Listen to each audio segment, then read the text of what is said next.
Vamos ler. Versículo 37. Os israelitas foram de Ramsés até Sucote. Havia cerca de 600 mil homens a pé, além de mulheres e crianças. Grande multidão de estrangeiros de todo tipo seguiu com eles, além de grandes rebanhos, tanto de bois como de ovelhas e cabras. Amém? Até aqui. Pode se sentar em nome de Jesus. Vocês creem que o Senhor ama muito essa igreja aqui? Eu creio. E sempre que a gente é escalado para pregar, a gente senta, a gente pensa no que a gente vai pregar, certo? Porque afinal de contas, a gente não vem trazer uma palavra só uma palavra que a gente queira trazer, mas principalmente a palavra que Deus quer que a gente traga. Então a gente precisa saber o que está passando no coração de Deus e o que Deus quer falar com o povo dele. Amém? Então eu vou contar esse sonho para vocês e eu vou explicar por que o Senhor me trouxe para Êxodo. O sonho que eu tive foi o seguinte: eu sonhei que eu estava sentada na beira do mar com uma intercessora lá da igreja do meu lado. E eu sentada na beira do mar, eu estava muito feliz porque eu estava vendo lá do outro lado do mar 3 terras. Eu vi uma terra aqui, uma terra no meio e uma terra lá no fundo. E eu ficava olhando ali no mar, olhando aquilo, eu falava assim, gente, que lugares são esses? Eu estava tentando descobrir que lugar era aquele. E aí, no sonho, eu conseguia ter o discernimento de uma terra só. De um lado eu vi uma terra como uma ilha, do outro lado eu vi outra terra como uma ilha também, e no meio não era uma ilha, mas era uma terra. E eu olhava para lá e eu falava assim, Senhor, eu vi aquela terra verdinha com muita árvore. E eu falava assim, Senhor, que terra é aquela? Dentro do meu coração o Senhor me falava que aquela terra era o Egito. E eu falava assim, nossa, mas esse Egito está muito diferente do Egito que eu conheço. O Egito que eu conheço tem muita terra, né? Terra vermelha, seca, né? A gente não vê tanta árvore verdinha como a gente vê aqui no Brasil. E aí eu vim caminhando com essa intercessora e olhando para lá. E aí o Senhor me orientou aonde que eu estava. Eu estava na beira do mar Mediterrâneo. Daiana, você já foi lá? Não. Mas eu sabia que estava lá, de alguma forma. E eu sabia que aquilo era o Egito. Só que quando eu passava, olhando para lá, eu falava assim com a intercessora, olha onde a gente está. A gente está de frente para o Egito. Olha que legal, olha, aqui é o Egito, eu explicava para ela. E para lá, ali é Israel. A gente está perto. E aí, de repente, eu parava para olhar para aquela terra e eu via um egípcio. E esse egípcio estava com aquela roupa característica do Egito, só que todo de branco, todo branquinho. E ele ia começando a tirar aquela roupa.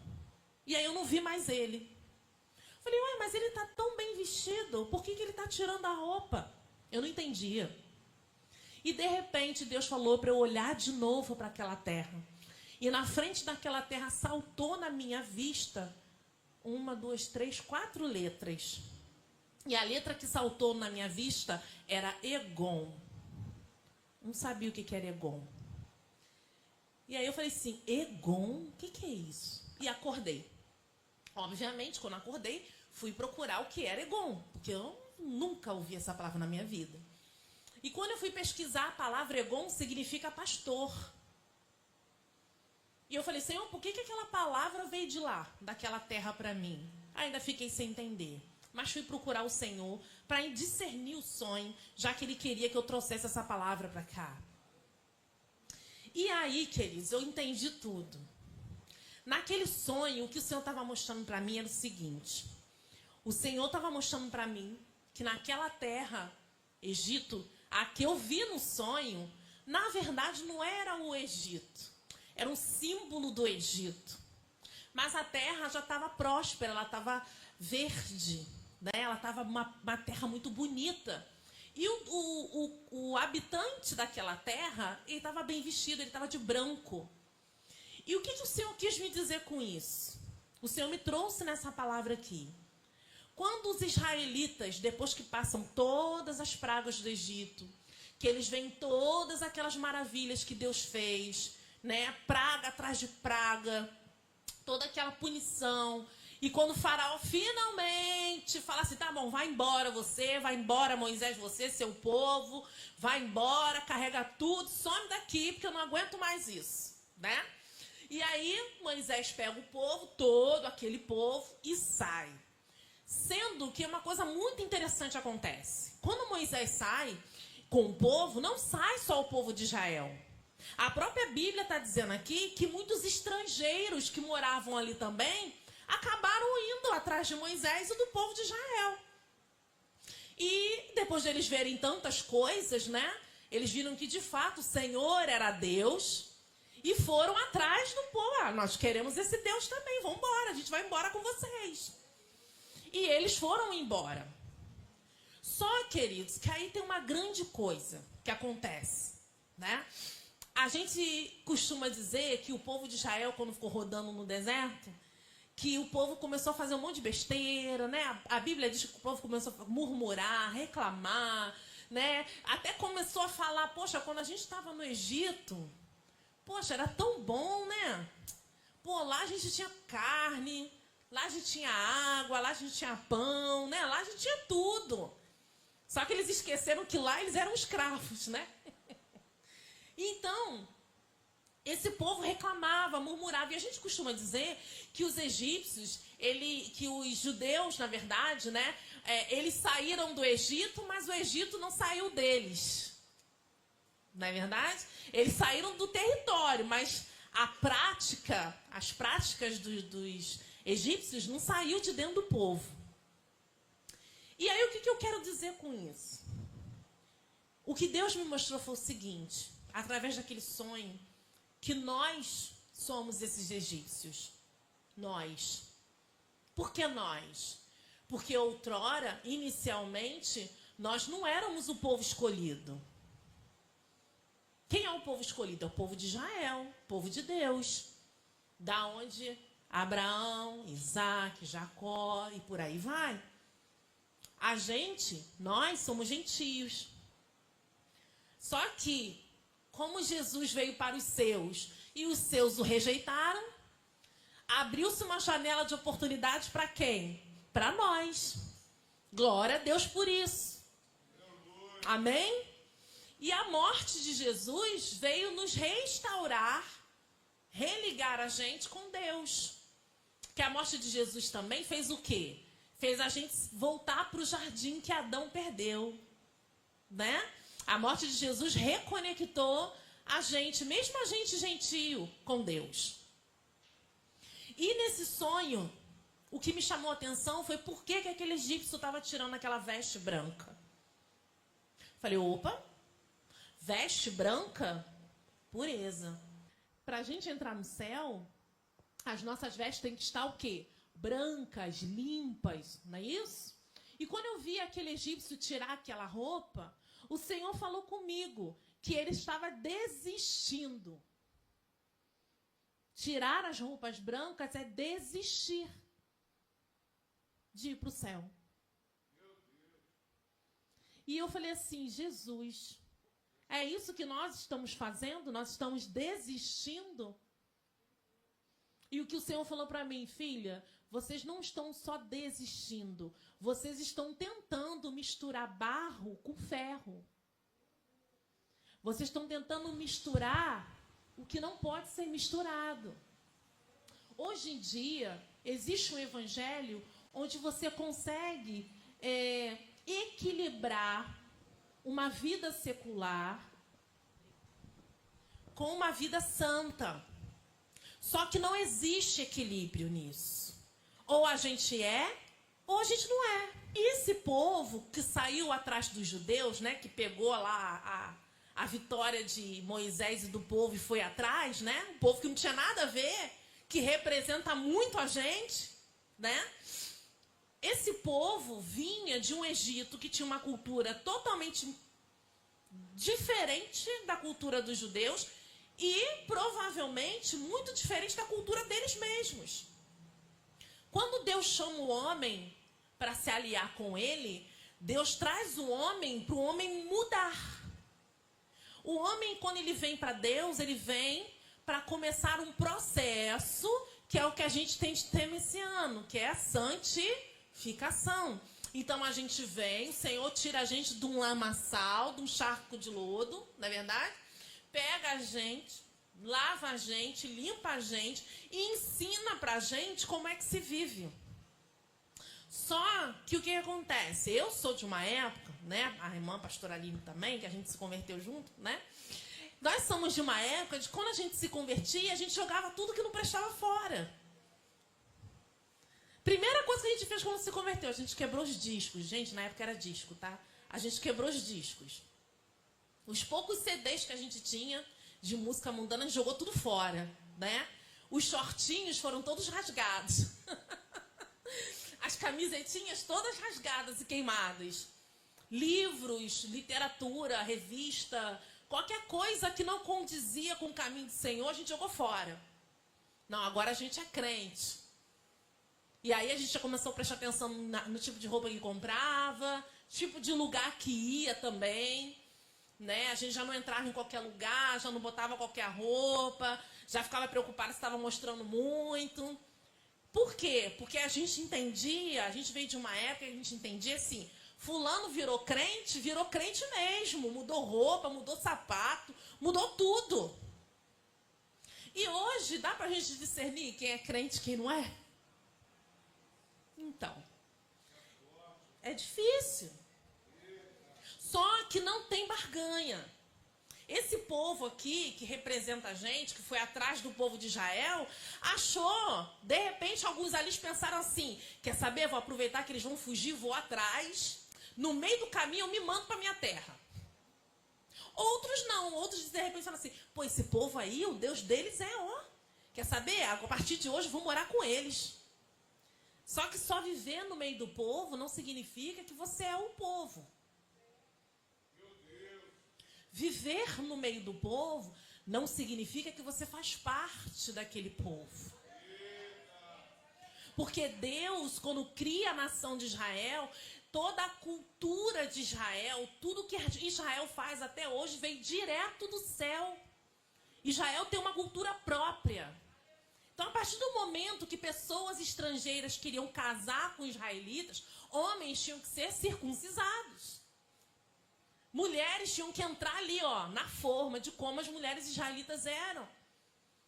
O povo que vinha de fora era ensinado a como se adora o Deus de Abraão. Como que é a cultura daquele povo, como é que se vive aquela cultura.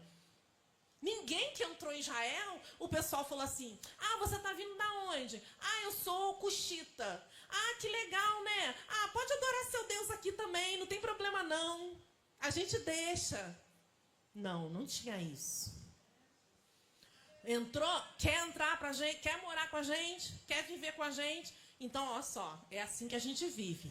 10 mandamentos, tem dia de adoração, tem dia disso, tem dia daquilo, não pode fazer isso, não pode fazer aquilo, não pode fazer aquilo outro, tem que caminhar não sei o quê. Quando o Senhor falar, tem que fazer assim, assim, assim. Para casar, tem que falar com fulano. Não sei, tinha toda uma cultura e uma regra que eles tinham que seguir.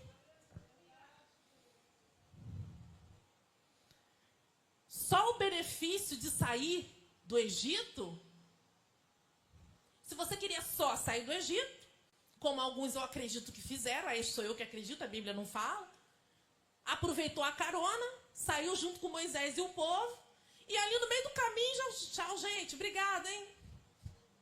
Foi pro povo dele, sei lá, se mandou. Mas alguns viram o que Deus fez naquele lugar.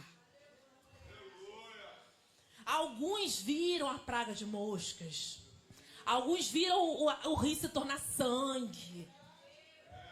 Alguns viram a noite, aquela noite densa, que podia ser quase que ser tocada pela mão. Alguns viram os primogênitos morrendo. Deus falava pela boca de Moisés e se cumpria. Deus falava, cumpria. Deus falava, cumpria.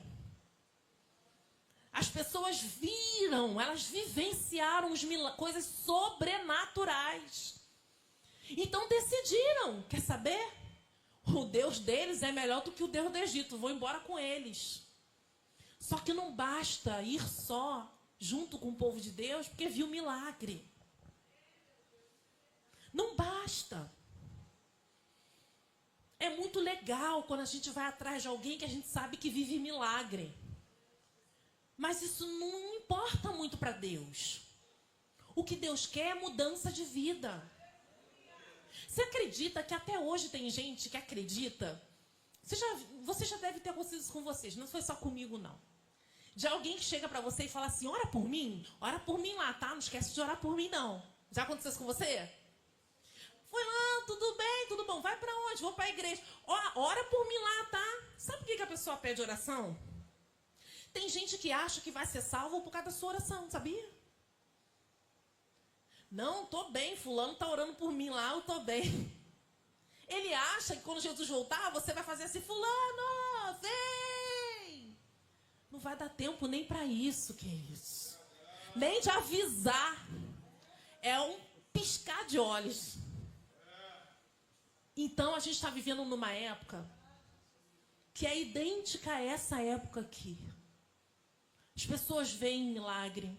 As pessoas veem Jesus transformando a vida dos outros.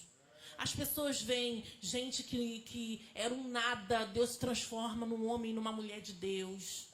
As pessoas veem milagres, veem gente ficar curada. Às vezes a pessoa vai na igreja, faz um pedido, pede aos irmãos da intercessão para orar, pede os pastores para orar. E Deus faz o milagre na vida da pessoa. A pessoa vive o milagre, mas não quer Jesus. Não quer. E o que o Senhor falou comigo foi justamente isso. A gente está vivendo numa época onde muitas pessoas na igreja precisam se converter novamente. Elas precisam ser pastoreadas como um neófito que não conhece Jesus. Pessoas que estão há 10 anos, 30 anos, 40 anos na igreja, mas estão só vindo aqui e assistindo culto. Só participando na margem. Mas não se envolvem. Quando a gente vem para Jesus, a gente precisa fazer tudo o que Ele manda. Se tiver a Bíblia eu peço para colocar, por favor, 2 Coríntios, capítulo 5, versículo 17. Quem tiver, se não tiver, não tem Bíblia ali? Não, né? Tem? 2 Coríntios, capítulo 5, versículo 17. Acho que fica mais fácil para todo mundo ler. 2 Coríntios 5, 17. Portanto, se alguém está em Cristo, é nova criação ou nova criatura. As coisas velhas e surgiram coisas. Se alguém está em Cristo. Então, como é que eu sei que alguém está em Cristo? Porque ela se torna uma nova criatura e que as coisas velhas já... Não tem como dizer, eu sou de Cristo, mas continuar praticando as mesmas coisas. Eu sou de Cristo, mas continua fazendo as mesmas coisas que fazia quando não era de Cristo. Não tem como negociar. Não dá para dar um jeitinho brasileiro. E brasileiro sabe dar jeitinho. A gente sabe. Mas não dá para dar jeitinho. Ou a gente é, ou a gente não é. Coloca também 1 Pedro, capítulo 2. 1 Pedro, capítulo 2, versículo 11. Vamos ler do 11 ao 17, tá?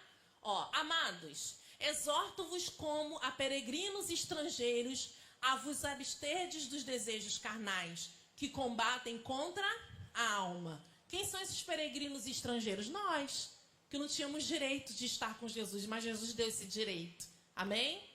Próximo, ali. Seja correto o vosso procedimento entre os gentios. O nosso procedimento tem que ser correto aonde? Da onde a gente veio. Lá do mundão. Amém? Para que naquilo que falam mal de vós, como se fosseis praticantes do mal, ao observarem as vossas boas obras, Glorifiquem a Deus no dia da visitação. Ou seja, falam mal de você, você não precisa abrir a boca não, mostra com suas obras. Você não precisa provar nada para ninguém. Só a tua maneira de viver, se você tem a mente de Cristo, a sua maneira de viver vai desmentir muita coisa que andam falando. Amém? Sujeitai-vos a toda autoridade humana por causa do Senhor. Sejam rei como soberano. Sejam aos governadores como por ele enviados para punir os praticantes do mal e honrar os que fazem o bem. Pois a vontade de Deus é que, fazendo o bem, caleis a ignorância dos insensatos. Como é que a gente cala o insensato? Fazendo e não debatendo com ele na internet. Sabe uma coisa que mais acusa alguém? A sua boa conduta. Você não precisa falar nada. Se você tiver uma boa conduta, a pessoa se acusa sozinha. Porque ela está vendo que, pelo que você faz certo, ela está errada. Você caminhar certo, o erro grita do outro lado. Você nem precisa falar nada. Amém? Já que sois livres, não useis a liberdade como pretexto para o mal, mas vivei como servos de Deus. Não use da liberdade para fazer o mal, para ter um pretexto. Ah, eu sou livre, eu posso fazer o que eu quiser. Não, você não pode fazer o que você quiser, porque quem manda na sua vida é Jesus. A gente não pode fazer o que a gente quiser, porque a gente tem dono. E a gente vai prestar contas para esse dono. Já, porque já ele está aí. E um dia todos nós estaremos de pé diante dele. E ele vai fazer perguntas. E a gente vai ter que prestar conta. Então, a gente não pode viver como a gente quer. Infelizmente, a gente encontra hoje, né? Acho que por conta da secularização que está muito grande hoje, a gente vê muito cristão agindo assim. Ah, eu sou crente, mas eu faço isso, eu faço aquilo, não tem nada a ver. Não, o que dita como eu vivo é isso aqui. Se eu sou crente mesmo, eu tenho um manual. E esse manual que vai me dizer como é que eu vou viver. Ah, alguém me chamou para um negócio meio duvidoso. Tem coisa que a gente olha é duvidosa mesmo, né? Você vai dizer não logo de cara. Mas se alguém chamou você para um negócio que você não sabe muito bem se é certo, se é errado, aqui a resposta está aqui. Está tudo aqui. Mas o que o Senhor fala e é certeiro? Meu povo erra porque falta. Se a gente não mergulha nisso, a gente vai errar o tempo inteiro. Então, quando a gente fala de santificação, quando a gente fala que Jesus nos deu oportunidade de entrar para filhos do reino, né? Que nós fomos enxertados na videira. Não adianta, a gente foi enxertado na videira e a gente tem que viver agora como uma videira. Não tem como viver como uma macieira. E hoje em dia a gente precisa, não tem outra saída. A gente tem que ser radical, sim. Tem que ser, porque as coisas estão correndo muito frouxas. Eu acredito, sinceramente, que agora, nesses últimos dias que a gente tem vivido, o Senhor já está separando o joio do trigo. Isso não vai acontecer no arrebatamento, não. Já está acontecendo. Deus já está separando quem é dele e quem não é. Porque a palavra de Deus diz o quê? Quem é sujo, suje-se mais. E quem é limpo, limpe-se mais. Aí, separação, joio e trigo. Não vai precisar chegar aquele dia para Jesus separar. Aquele dia só vai ratificar o que Deus já estava mostrando. O Senhor já está separando o joio de trigo. E a gente precisa decidir. Ou a gente é joio, ou a gente é trigo. Não dá para ficar em cima do muro, queridos. A gente não foi obrigado, a gente foi constrangido pelo Espírito Santo. A gente, quando foi constrangido com o Espírito Santo, a gente olhou para dentro de nós, a gente viu nossas mazelas, a gente viu nossa sujeira, a gente viu nossa podridão. Porque quando Jesus e o Espírito Santo chega perto, é tanta luz que você começa a ver ruga na sua veste. E aí você olha para você e você começa a falar, Jesus, eu realmente não presto. Meu Deus. E é por isso que a gente dobrou o joelho e falou, Jesus, eu preciso do Senhor, porque senão eu preciso. A gente não foi obrigado, a gente foi constrangido. Com paciência, o Espírito Santo todo dia, com paciência, constrangendo a gente, dizendo que tinha que mudar, E um dia a gente mudou. Só que essa mudança, ela não para, queridos. Não interessa quanto tempo de crente você tem. Essa mudança não para nunca. A gente vai ficar se aperfeiçoando, como diz o apóstolo Paulo, se aperfeiçoando até aquele grande dia. É duro, é penoso, é difícil, mas é necessário. Eu, sinceramente, quando alguém pergunta assim, teve uma pessoa que falou assim para mim, a gente fala de santificação, mas é tão difícil, né? Eu falei para a pessoa assim, saiu até meio espontâneo.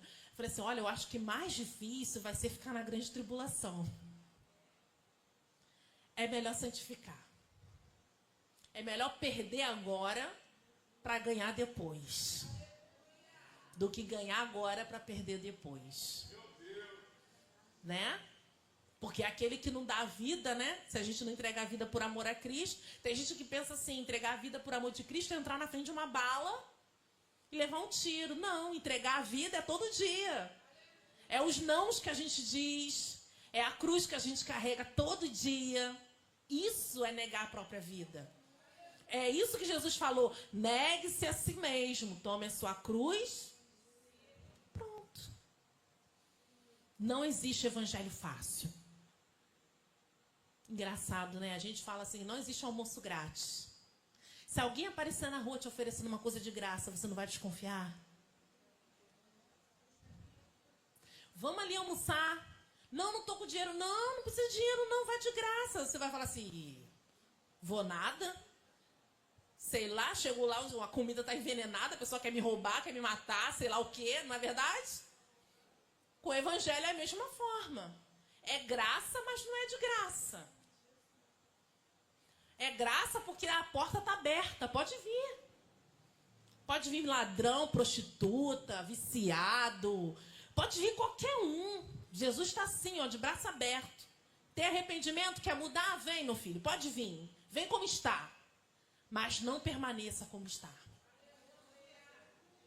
Ainda resta uma cruz para a gente carregar.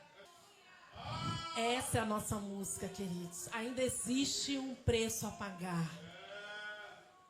Tem um preço. Mas a boa notícia é que Jesus já está vindo. Ser fiel até a morte. Seja fiel. Vale a pena ser fiel, queridos.